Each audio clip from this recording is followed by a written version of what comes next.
in order to do something new, you have to first be able to imagine it and imagine it's possible. And the real trick is knowing the difference between the things that are hard laws of physics and the things that you should push on to try to change. I'm Jarrett Morton. I'm the program manager for the hybrid propulsion group here at the Spaceship Company. My team's responsible for basically the system that gets spaceship to space. And that's made up of a lot of different components. It's the rocket motor, it's the tanks, it's the valve, it's all kinds of bits and pieces. But ultimately, my team's responsible for getting the ship and its passengers safely to space. My team is made up of people from big aerospace, NASA, smaller companies, people with backgrounds in super rigorous process control for critical systems, and also people who really thrive on doing new things and experimenting. So we've been working on this propulsion system for many years. We've worked with a lot of different teams and even worked on rocket motors with different fuel types. And in the end, we've brought more and more of the hybrid propulsion manufacturing, design, and testing in-house to the Spaceship Company.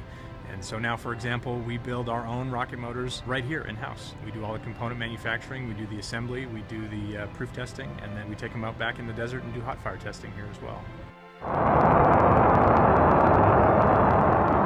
Long before we came along, the aerospace industry has been spending billions of dollars, decades of time, learning the hard lessons of manned spaceflight.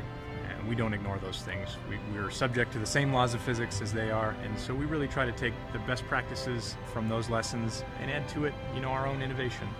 We're trying to solve old problems in new ways and come up with solutions that are not only a step forward, but also pay attention and learn from history.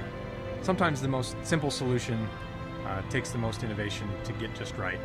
And what makes a hybrid propulsion system simple and more reliable is that basically you're separating your fuel and your oxidizer from each other in a safe state, and you're only mixing them together to create combustion at the last minute, just when you need it to create thrust, and before that you're keeping them separate. And the other nice thing is you can shut it down at any point in the burn, and you can glide spaceship back home from any point in its trajectory.